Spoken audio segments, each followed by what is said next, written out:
내 두려움 없네. 제14장. 사랑을 추구하며 신령한 것들을 사모하되 특별히 예언을 하려고 하라. 방언을 말하는 자는 사람에게 하지 아니하고 하나님께 하나니 이는 알아듣는 자가 없고 영으로 비밀을 말함이라. 그러나 예언하는 자는 사람에게 말하여 덕을 세우며 권면하며 위로하는 것이요, 방언을 말하는 자는 자기의 덕을 세우고 예언하는 자는 교회의 덕을 세우나니 나는 너희가 다 방언 말하기를 원하나 특별히 예언하기를 원하노라. 만일 방언을 말하는 자가 통역하여 교회의 덕을 세우지 아니하면 예언하는 자만 못하니라. 그런즉 형제들아, 내가 너희에게 나아가서 방언으로 말하고 계시나 지식이나 예언이나 가르치는 것으로 말하지 아니하면 너희에게 무엇이 유익하리요? 혹 필이나 검은고와 같이 생명 없는 것이 소리를 낼 때 그 음의 분별을 나타내지 아니하면 필이 부는 것인지 검은고 타는 것인지 어찌 알게 되리요? 만일 나팔이 분명하지 못한 소리를 내면 누가 전투를 준비하리요? 이와 같이 너희도 혀로서 알아듣기 쉬운 말을 하지 아니하면 그 말하는 것을 어찌 알리요? 이는 허공에다 말하는 것이라. 이같이 세상의 소리의 종류가 많으나 뜻없는 소리는 없나니, 그러므로 내가 그 소리의 뜻을 알지 못하면 내가 말하는 자에게 외국인이 되고 말하는 자도 내게 외국인이 되리니, 그러므로 너희도 영적인 것을 사모하는 자인즉 교회의 덕을 세우기 위하여 그것이 풍성하기를 구하라.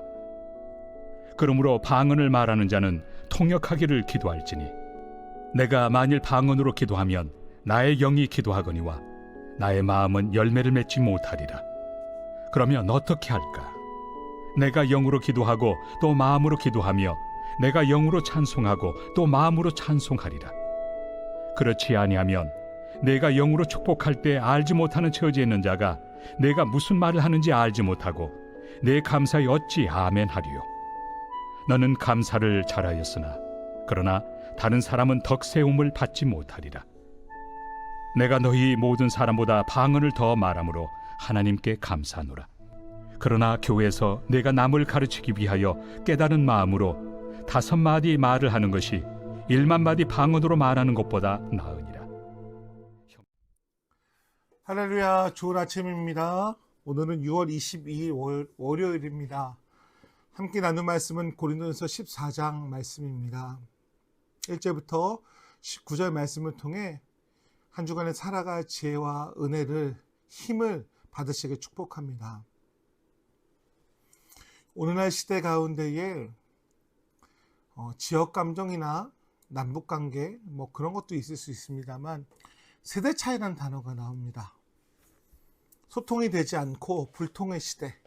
그래서 소통과 공감 능력이 이 시대를 살아갈 때 굉장히 중요한 능력이에요. 대화를 할 때 말도 중요하고 글도 중요하고 표정도 중요합니다. 그 모든 것들을 어우러서 사람의 마음에 경청하고 그 마음을 만지고 서로 이해하고 기다려주는 사람은 이 시대 가운데 굉장히 탄력 있는 사람이고 공동체를 세우고 사람들에게 사랑받는 사람이죠. 바울이 지금 고린도 교회를 보면서 답답함을 느껴 합니다. 왜냐하면 고린도 교회 안에 일방적인 무례함이 있었습니다. 어떤 무례함이 있었을까요? 고린도 교회 안에 있는 그 분파들끼리의 먹는 것에 관한 문제, 성찬에 관한 문제, 여자들이 히잡을 쓰는 것의 문제, 남자들의 세상적인 문란한 문화들 가운데 죄책감을 느끼지 못하는 문제들에 관한 것들이 있었고, 그리고 서로 은사들을 가지고 싸웁니다. 뭐가 최고야, 뭐가 최고야, 뭐가 최고야 라고 얘기하는 과정 가운데 이제 13장 사랑장을 지나서 14장 은사장을 나오는데, 은사장에서 바울이 말하고자 하는 건 한 가지입니다. 교회의 모든 은사는 서로를 원활하게 하고 그리스도의 몸된 몸을 세워나가는 것입니다. 내가 뛰어난 은사를 가지고 있을지라도 그 은사가 내가 돋보이기 위해서 누군가를 짓누르고 하나님의 영광을 가리는 것이라면 그것은 참된 은사의 사용과 목적이 아니다라고 바울이 말하고 있습니다. 고린도 교회가 소통의 부재의 아픔을 느끼고 있었습니다. 첫 번째는 바울이 세 가지를 얘기하는데, 첫 번째는 뭐냐면 모든 은사는 사랑의 동기로 행해야 합니다. 여러분, 식당 봉사를 하고 화장실 청소를 하고 교회에 여러 가지 것들을 준비하면서 이거 내가 다 했어 라고 우리는 하지 않습니다. 열심히 땀 흘리면서 준비해 오신 음식들을 아이들과 어른들이 먹어주면서 기쁨으로 늘 감당하시는 우리 성도님들의 모습을 바라보고 성가대 찬양을 준비하면서 나 너무 힘들어 그렇게 하지 않고 우리는 하나님 앞에 내가 가진 달란트들을 드리는 것, 찬양의 인도를 준비하는 찬양팀들이 아침부터 반주와 목소리를 풀어나가는 가정들, 목회자들이 성도들을 놓고 기도하며 새벽을 깨우고 혹은 교회 청소나 여러 가지 걸 준비하면서 이거 내가 다 하는 게 아닙니다. 모든 동기는 사랑의 동기로 해야 합니다. 바울이 고린도 교회 안에 있는 성도들이 자기의 은사를 표현하면서 이거 나만 하네, 이 은사가 최고야 라고 말하는 그들 가운데 뭐라고 얘기하냐면 그 은사는 하나님 사랑하고 이웃 사랑하는 마음을 가지고 시작해야 되며 얘기합니다. 1절에 이렇게 얘기하죠. 사랑을 추구하며 신령한 것을 사모하되 특별히 예언하려고 하라라고 말합니다. 사랑장 뒤에 나오는 거예요. 14장은 은사장이라고 이야기합니다. 왜 그렇습니까? 아무리 하늘의 언어인 방언을 유창하게 하고 신령한 능력이 있어도 그 안에 사랑이 빠지면 시끄러운 꽹과리에 불과하다라고 바울은 명확하게 말합니다. 우리의 봉사, 우리의 찬양, 우리의 기도는 내 영성을 과시하는 수단이 아닙니다. 내 곁에 있는 지체를 아끼고 배려하는 사랑의 마음이 이 모든 은사의 사역의 절대적인 시작점이 되시길 주님의 이름으로 축복합니다.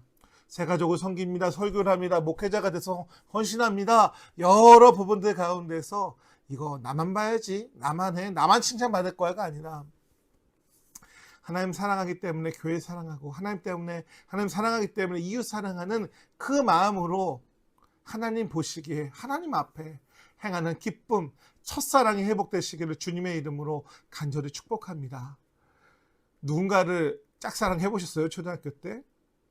다 주고 싶어요. 어머님들이, 아버님들이 자녀들에게 주고 싶어 하는 거, 모든 걸 주고 싶어 하는 게 부모의 마음이고 사랑입니다.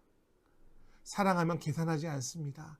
사랑하면 13장 말씀에 무례히 행하지 않고 성내지 않습니다. 우리 가마교회가 사랑이 가득한 교회가 되기를 축복합니다. 우리 가마교회 사랑이 가득한 교회입니다. 표현하고 흘려보내고 혹 나와 다름으로 인하여서 말 한마디에 상처를 주거나 받거나 하면 개인적으로 찾아가서 얘기해보면 그런 의도가 아닌데 잘못 해석되는 경우들도 있습니다. 저도 그런 의도가 아니었는데 상처를 줄 때도 있고 저도 때로는 상처를 받을 때도 있어요. 근데 만나보면 그런 의도가 아닐 때가 많이 있습니다. 그러므로 성도의 교제 가운데, 교회 공동체 가운데에 사랑이 중심이 되기를 축복합니다. 두 번째로 바울은 은사의 우선순위는 교회의 덕을 세우는 데 있다라고 얘기합니다. 방언과 예언을 대조하며 얘기합니다. 4절 말씀에 방언을 말하는 자는 자기의 덕을 세우고 예언하는 자는 교회의 덕을 세우느니라 라고 말합니다. 방언은 하나님이 주신 선물이에요. 방언을 받은 사람도 있고 받지 않은 사람도 있습니다. 근데 그 방언 기도로 인하여 가지고 내게 영적인 유익이 있지만 그것이 공동체의 일방적인 언어가 된다면 바울은 방언을 안 하는 것이 낫다라고 말합니다. 공동체가 함께 알아듣고 은혜를 받아야 공동체가 든든히 서감을 얘기하며 방언의 은사를 받았다면 또한 통변의 은사도 사모하라고 얘기합니다. 내 만족과 유익보다 공동체의 유익과 덕을 먼저 생각하는 것이 성숙한 성도의 자세입니다. 우리 가마교회가 나보다 먼저 남을 낮게가 아니고 낮게 섬기는 그런 아름다운 공동체가 되기를 주님의 이름으로 축복합니다. 세 번째로 이해와 소통에 있는 지성적인 신앙이 필요함을 얘기합니다. 15절에 바울은 매우 중요한 고백을 합니다. 내가 영으로 기도하고 또 마음으로 기도하며 내가 영으로 찬송하고 또 마음으로 찬송하리라 라고 말합니다. 여기에 마음은 우리의 지성과 이해력을 뜻합니다. 마음은 그냥 가만히 있는 게 아니에요. 내 이해와 지성을 통하여서 하나님 앞에 조용히 고백하는 것입니다. 신앙은 무조건적인 이성을 마비시킨 채 감정적으로만 몰입하는 것이 아니에요. 동의하고 그 말씀을 이해하고 막 믿는 것이 아니라 그 말씀 가운데 때로는 질문도 갖고 때로는 의심도 가지면서 내 이성을 통하여 하나님에 대해서 이해하고 받아들이는 것들이에요. 그래서 설교를 들을 때에 말씀 큐티를 할 때 물음표 물어봐. 이 과정이 중요한 것이 무엇이냐면 그 과정의 걸음을 통하여 내 믿음이 더 깊어지고 자라남입니다. 기도가 되지 않을 때, 믿어지지 않을 때 그 부분들을 가지고 지태질과 기도 나눔하시기 바랍니다. 담임 목사에게 말씀에 관한 질문하시기 바랍니다. 어려움이 있으면 공동체와 소그룹과 함께 기도하며 돌파하며 기도의 힘을 받으시길 축복합니다. 우리 가마교회는 여러분의 가정은 기도를 통하여 그 문제를 극복하는 힘과 그 맛을 경험하는 교회와 성도가 되기를 간절히 축복합니다. 말씀을 정리합니다. 보지도 못하고 듣지도 못하는 성인이 있죠. 말도 못합니다. 헬렌 켈러라는 유명한 분이 계시죠. 보지도 못하고 듣지도 못하고 말하지 못했던 그 여인. 근데 그 여인에게 셀레반이라는 선생님이 찾아왔습니다. 그리고 셀레반 선생님은 헬렌 켈러에게 세상과 소통하는 방법을 가르쳐주기 위해 수없이 그녀의 손바닥에 글자를 적어주었습니다. 어느 날 셀리반 선생님은 한 손에 시원한 펌프물을 수돗물을 흘려보내주며 다른 한쪽 편으로 손바닥에다가 물을 뜻하는 water, WATE를 반복해서 적어주었습니다. 그 순간 평생 어둠에 갇혀있던 헬렌 켈러의 내리에 번개 같은 깨달음이 찾아왔습니다. 내 손등에 흐르는 이 차가운 액체가 바로 물이라는 사실을 깨닫게 된 것입니다. 그날 밤을 헬렌 켈러는 자신의 자서전에 이렇게 적었습니다. 그날 내 마음에는 드디어 빛이 찾아왔고 비로소 모든 만물과 소통할 수 있는 문이 열렸다라고 말하고 있습니다. 사랑하는 성도 여러분, 하나님이 우리를 교회에 보내시고 함께 소통하며 다르지만 어린아이들이 삐뚤빼뚤하면서 글씨를 배워나가는 것처럼 성도들의 신앙과 모습이 다르지만 하나님이 우리를 신앙 가운데 자라나게 하시고 맞춰가게 하실 때 어떤 일이 일어날까요? 퍼즐 해보셨어요? 퍼즐처럼 아름다운 하나님 나라의 그림이 완성되어진다라고 말하고 있습니다.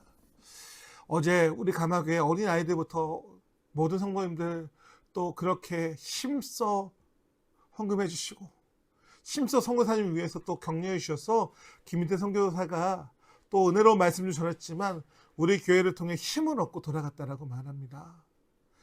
그때의 가정 가운데 아직도 빚도 좀 있고 그때의 가정으로 인해서 아직까지 그 치료의 가정 가운데 있는 것도 가정 가운데 남아 있지만 선교사들은 목회자들은 성도의 기도를 통해 성도들도 공동체의 기도를 통해 자라납니다. 우리 가마교회가 나 혼자 높아지는 담이 아니라 한 사람 한 사람들이 어우러져서 이 시대 가운데 하나님 나라의 영적인 건물들을 세워나가는 작은 벽돌 한 장들 되시기를 디딤돌이 되시기를 주님의 이름으로 축복합니다. 지금 우리 가마교회는 우리 성도님들은 하나님 앞에 믿음의 터를 잘 세우는 과정입니다. 잘 세워서 어느 사람, 어떤 의리, 어떤 과정, 어떤 상황이 아니라 하나님만 바라고 흔들리지 않는 이 시대 가운데 내 안의 교회를 우리의 교회를 하나님이 기뻐하시는 가마교회를 세워나가시기를 주님의 이름으로 축복합니다. 함께 기도하겠습니다. 은혜의 하나님, 소통의 문제를 겪는 고린도 교회를 바라봅니다. 그리고 그 아픔이 오늘날 한국 교회와 우리들의 모습 같습니다. 신구의 갈등과 보수와 진보의 갈등과 남과 북의 갈등과 또 교회 안에서의 무례한 모습들, 하나님 이웃을 사랑하고 교회의 덕을 세우며 우리에게 허락하신 은사들을 꽃 피우며 열매 맺는 한국교회의 그 부흥의 때가 다시 회복되게 도와주시고 우리 모든 성도님들 일터와 가정과 또 우리 교회가 그렇게 함을 통하여 순종함을 통하여 하나님의 축복의 통로로서의 사명과 축복과 은혜를 흘려보내는 한 주간 되게 붙잡아 주시옵소서. 감사드리며 예수님의 이름으로 기도드립니다. 믿음 잃지